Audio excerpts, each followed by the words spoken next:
एक गांव में एक मंदिर था। उस मंदिर में एक पंडित काफी सालों से सेवा कर रहा था। हर दिन मंदिर की पूजा पाठ, साफ सफाई और अन्य काम पंडित करता था। अपना जीवन उसने भगवान की सेवा में समर्पण कर रखा था। फिर भी इस पंडित में धन को लेकर माया काफी ज्यादा थी और इसीलिए वह बहुत कंजूस भी था। पंडित ने सालों से उसे मिलने वाला पैसा, सोना और चांदी एक पोटली में जमा कर रखा था। कंजूस पंडित इस पोटली को हमेशा अपने पास रखता था। गांव के लोग कंजूस पंडित के स्वभाव को और उसके पास रखी धन की पोटली के बारे में अच्छे से जानते थे। एक बार इस गांव में एक चोर आया। लोगों से उसे किसी तरह पंडित की उस धन वाली पोटली के बारे में भी पता चल गया। चोर ने इस पोटली को चोरी करने का मन बनाया। उसने पंडित पर कई दिनों तक नजर रखी, लेकिन उसे एक भी मौका उस पोटली को चुराने का नहीं मिला, क्योंकि पंडित एक पल के लिए भी उस पोटली को अपने से जुदा नहीं करता था। चोर हार मानने वाला नहीं था। उसने एक योजना बनाई।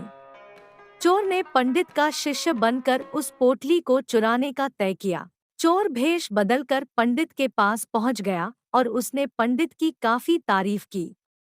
चोर ने पंडित के तारीफों के पुल बांधते हुए उसे कहा कि वह भी पंडित की तरह ही ज्ञानी और समझदार बनना चाहता है। उनके साथ रहकर पूजा पाठ और मंदिर के बाकी काम सीखना चाहता है।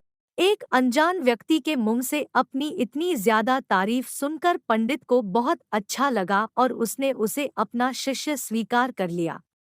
अब वह चोर पंडित के साथ ही रहने लगा। कहाँ पंडित जहाँ भी जाता वह चोर भी उसके साथ जाता। धीरे धीरे पंडित को उस चोर पर काफी ज्यादा भरोसा हो गया। एक दिन पंडित और चोर किसी दूसरे गांव जा रहे थे। वहां रास्ते में एक नदी थी। पंडित को नदी के पानी में नहाने की इच्छा हुई। पंडित ने अपने धन की पोटली चोर के पास रखते हुए उसे कहा, मैं नदी में नहाने जा रहा हूँ। चोर इतने दिनों से इसी मौके की तलाश में था। पंडित जैसे ही नदी के पानी में नहाने के लिए गया, चोर उसकी धन की पोटली लेकर वहां से भाग गया। दोस्तों, हमें विश्वास करना चाहिए। विश्वास से ही दुनिया चलती है। लेकिन हमें किस पर विश्वास करना चाहिए, यह बहुत महत्वपूर्ण बात है।